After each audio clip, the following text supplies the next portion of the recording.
What's up, guys? Welcome back to Truck Central. I am Mr. Justin Wheeler, and this is the 2019 Ram 1500 Limited High Mileage Edition.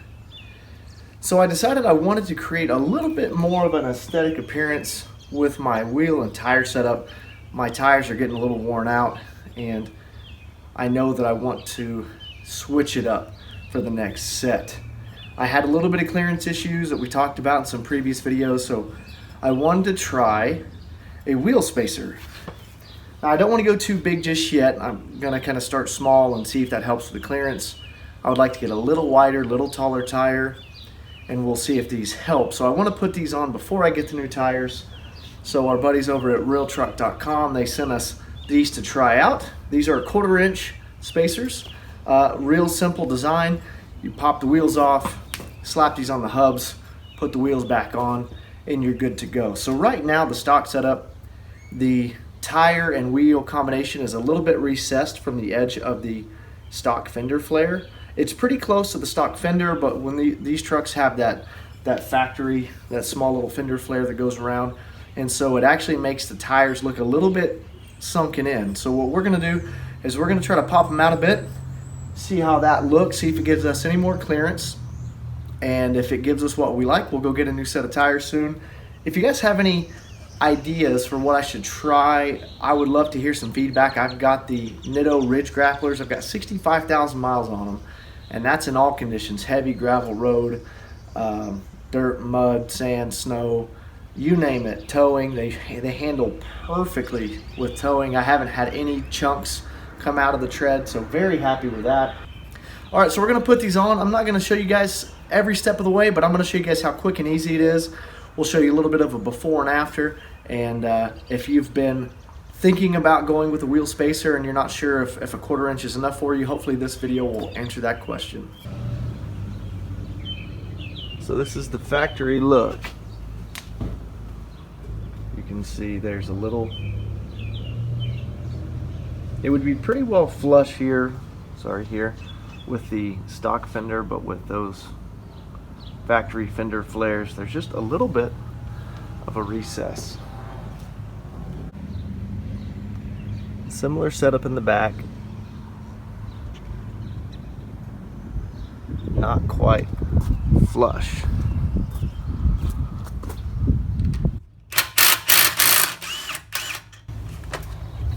Now this is not intended to be a tutorial by any means.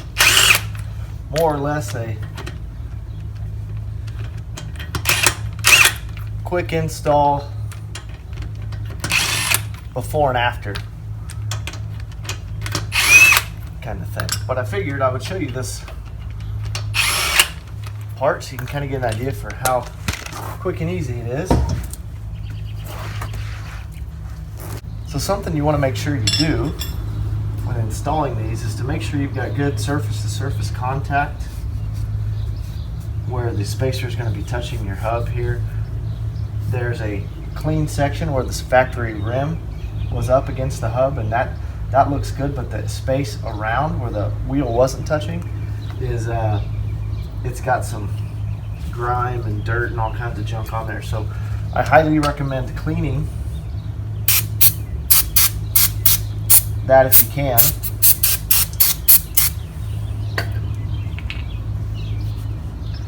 You just want a nice flat surface for these to sit on. All right, so once your hub is nice and clean, and you can kind of tell whether or not it's clean, you could run your finger over it and it should feel smooth. You shouldn't feel any dirt, any surface abrasions or corrosion or anything like that. I mean, it should just be fairly smooth to the touch. And once it is, you can place your wheel spacer. Where's it at? Where's my lucky combination? There it is. Now these are not hub centric, which, you know, that's okay that they're not. We slide the wheel back around.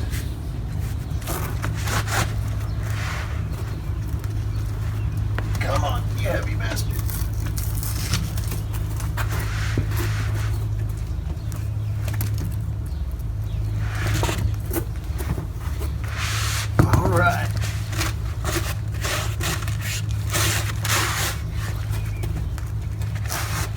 Now we've all done this before. The old leg trick.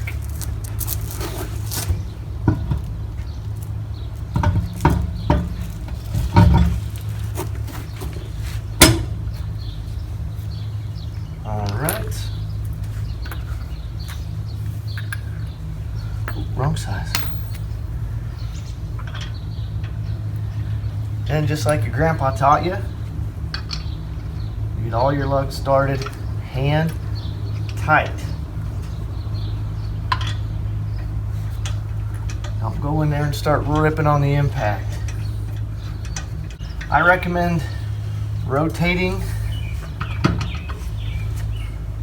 this as you snug it up.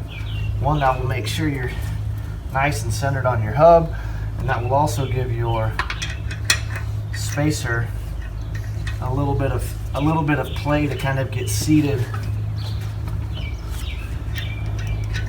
in the center. That way you don't have all your weight resting on your lugs. All right. So now that these are all hand tight, and we know that we're centered on the hub,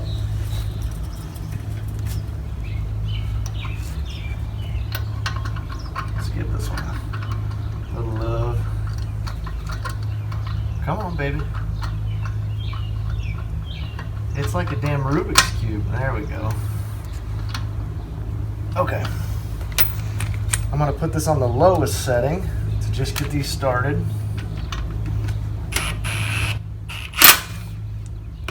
Obviously going in a star pattern.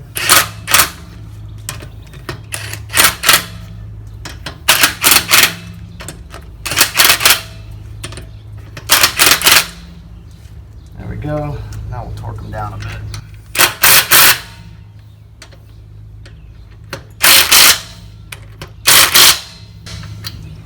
And I'll run the torque wrench over them once I get them all done. I'll get it out and we'll make sure we're to 110 pounds.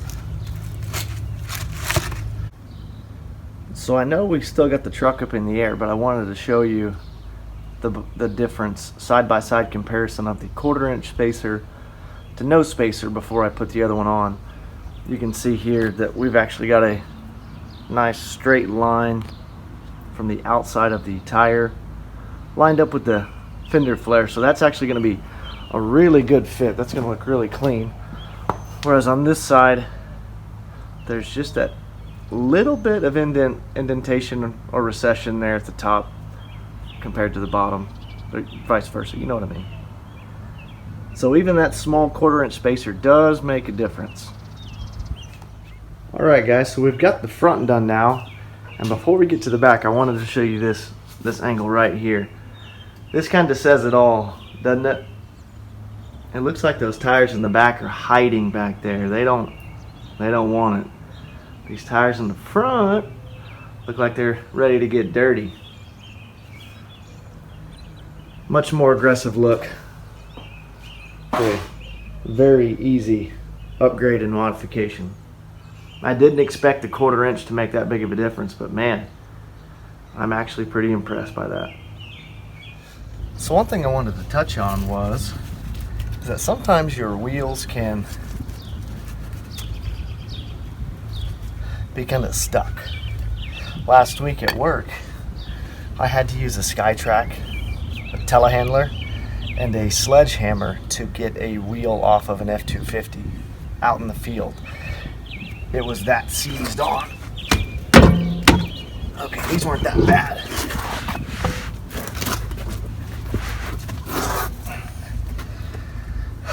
But what that tells me is there is some corrosion, some junk, just some nasty stuff on the hub face. And so you can use something like this to get it cleaned off.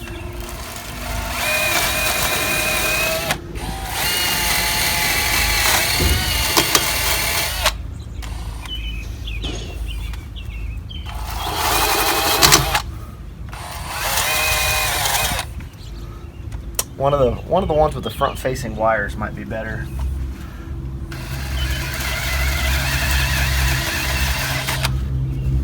But this will work. Probably not necessary, but it will I don't know, it's just a safety thing. I don't want stuff between my spacer and my wheel and my hub.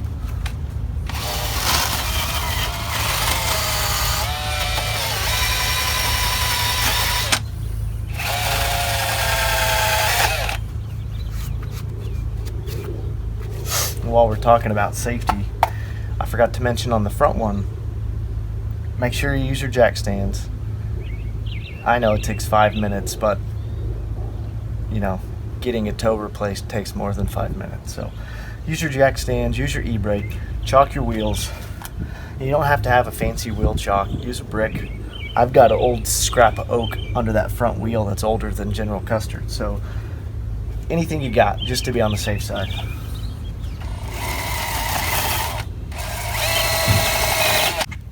Just a close-up on what we're trying to get off here. There's just some high spots and build-up. So between a wire wheel and a wire brush, some brake cleaner, and a little bit of elbow grease, in about 5 minutes you should be able to knock down these high spots. While we're in close here, I wanted to point something out to you.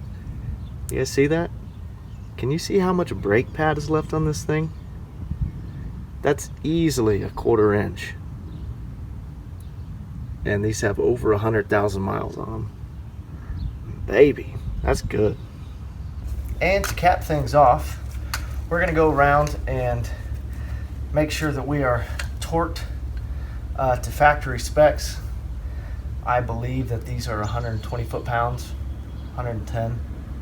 I can't remember. As long as you're over 100 foot-pounds and you check your torque specs again in 50 to 100 miles, you should be fine. I lost my torque wrench, but it's good to know that you can get one of these cheapies at Advanced Auto Parts, O'Reilly's, AutoZone, Napa, usually for free, as long as you return them undamaged. So I just want to check and make sure that my little rigid impact was getting enough torque on these.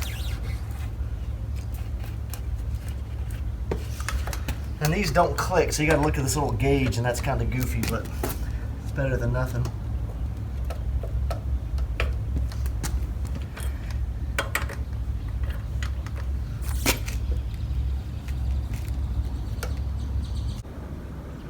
All right, and this is after all 4 1/4 inch spacers have been installed.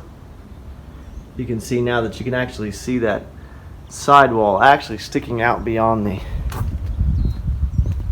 fender well a little bit.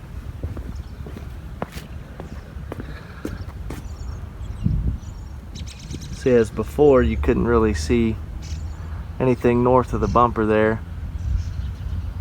So, all in all, not bad. Well guys, that's pretty much it. Quick and easy installation, 30 minutes or less if you have all the tools handy. Really happy with how this turned out. That 1/4 inch spacing gives us a nice wheel defender finish, and it went together really smoothly. You know, I am wondering if I shouldn't go a little bit wider, an inch, inch and a quarter maybe, have those wheels and tires stick out just a little bit more. You know, I like the way they look either way, you know, flush or sticking out just a little bit beyond the fender. But I'm curious to know what you guys think, so please leave a comment down below. And as always, thanks for watching.